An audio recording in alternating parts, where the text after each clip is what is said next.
Did you know a 30-pound wolverine can defeat a 400-pound black bear in a fight?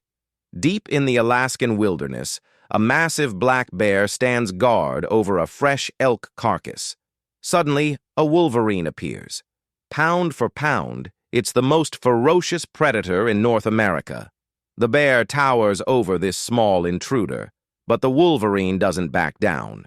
Instead, it begins a relentless campaign of harassment, charging again and again. Its specialized teeth can crush frozen bone, and its claws never dull. For 2 hours straight, the wolverine attacks without stopping.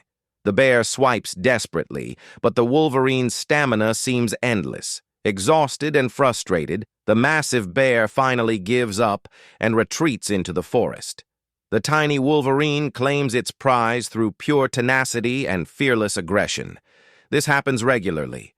Wolverines steal kills from wolves, bears, and mountain lions. They've earned the nickname skunk bear for their absolutely fearless attitude. Size doesn't always determine the winner.